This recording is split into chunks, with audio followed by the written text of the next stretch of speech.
সত্যি রে ফুলমতি, তুই না থাকলে আমাদের এই পুতুল বিক্রি করা সত্যি খুব কষ্টের হতো।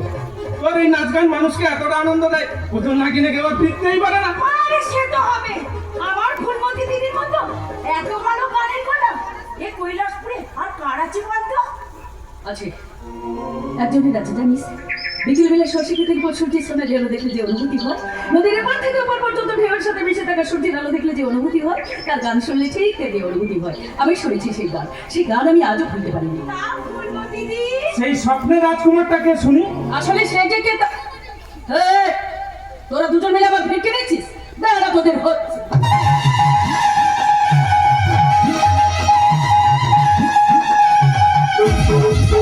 আমার গাড়টা দেবো না, সারা জীবনের জন্য আমার পেছনে লাগা বার করি। এই যে ধর আজকে রোজগারের টাকা, বাবি এখান থেকে তুই তো কলেজে টাকা দিয়ে দিবি, আর বাকি এখান থেকে তুই কিছু টাকা নিয়ে বাজারে ভিখারি মাইদের জন্য চাল ডাল কিনে নিয়ে আসবি, আর বাকিটা মতো তো রেখে দে, কাল শহরে গিয়ে কিছু নতুন পুতুল কিনতে হতে পারে। কিরে ঠাকুরে দাঁড়িয়েছিস কেন? যা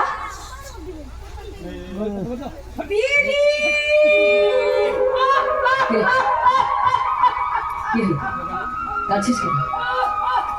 দেখ বাড়ি দেখ, আমার পাগলি মেয়ের কাণ্ড দেখ। আনন্দে আনন্দে কাঁদছে রে ফুলমতি, এ কান্না যে ওর আনন্দে, ওকে তুই কাঁদতে দে।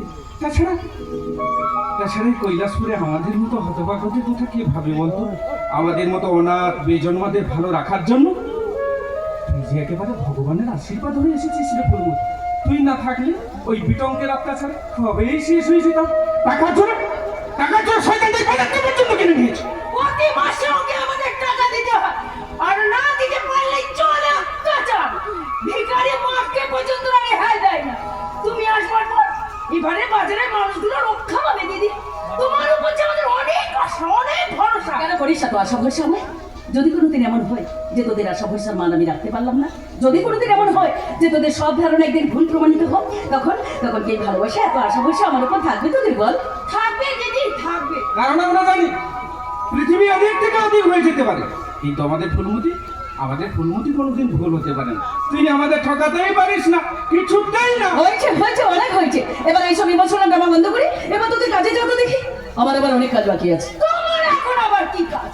বাজার তো বন্ধ হয়ে গেছে। সে তোরা বুঝবি না, কিছুদিন ধরে বাতাস একটা পড়ে বন্ধ পেতে শুরু করেছি। চোখ কান খোলা রাখিস, বিপদ কিন্তু জায়গার মুহূর্তে আসতে পারে। ঠিক বলেছিস তুই, কানা ঘোষা আমি অনেক কিছু শুনেছি।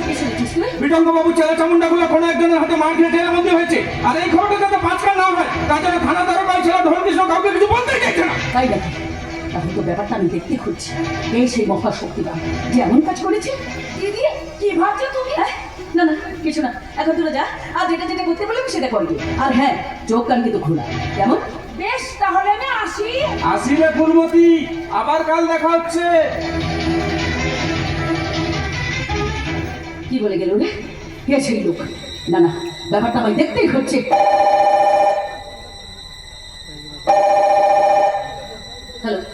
হ্যালো, হ্যাঁ কে বলছেন?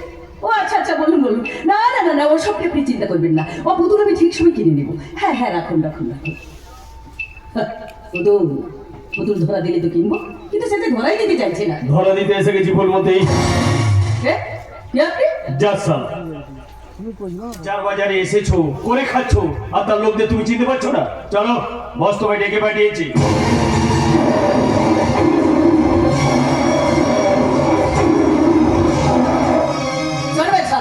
তুই বোধহয় এতদিন আমার মতো করে মালাই পালাই বলছিস, তাই হয়তো তুই জানিস না। এই ফুলমতির অভিধানে কথা বলার কোনো অবসর নেই, কথা শোনার অবসর আছে। তাই আমি বলছি তুই শোন। এই ফুলমতি সিধা মালিক পক্ষের সাথে কথা বলে, তার পাঠানো পালিত কোনো কুত্তার সাথে।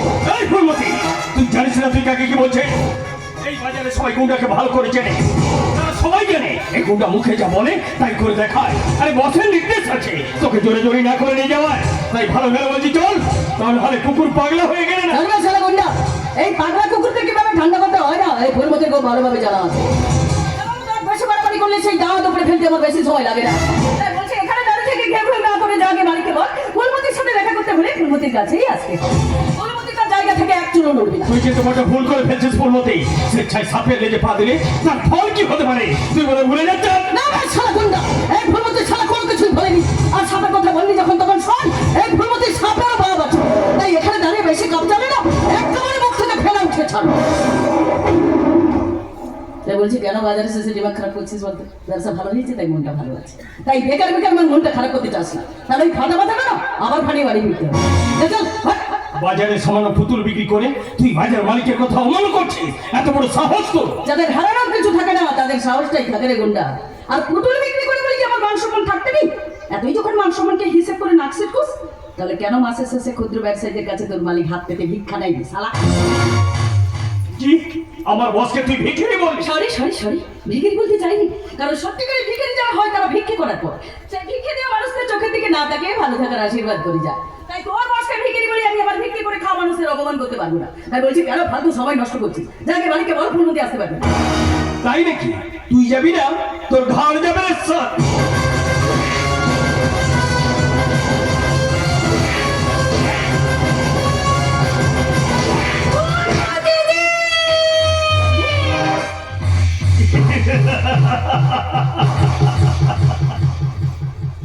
কি ফুলমতি রানী, এবার নিশ্চয় তুমি আমার সাথে যেতে রাজি হবে? যেতে বলছি জানোয়ার, আমার বাপরির যদি কিছু হয়ে যায় না তো কিছু হবে না। বাবলি শুনে আমি কিছু করবো না যদি তুমি আমার কথা শোনো।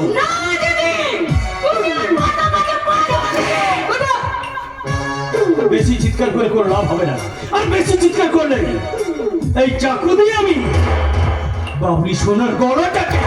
এমন কোনো কিছু তুই করবি না জানোয়ার, আমি রাজি, আমি তোমার সাথে যেতে রাজি। তবে আমার একটা শর্ত আছে। শর্ত?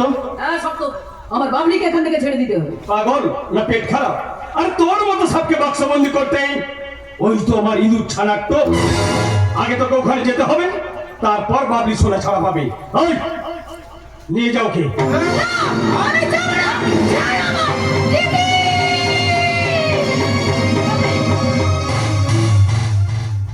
ভুল করে ফেললি গুন্ডা, এই কাজটা করে তুই মস্ত বড় ভুল করে ফেললি। সময় একদিন আমারও আসবে, আর যেদিন এই সময় আসবে সেদিন কিন্তু আজকের দিনের হিসেবটা আমি সুদে আসলে উসুল করে নেব। মা মহামায়া দিব্যি, তোকে আমি ছাড়বো না, কিছুতেই না, কিছুতেই না।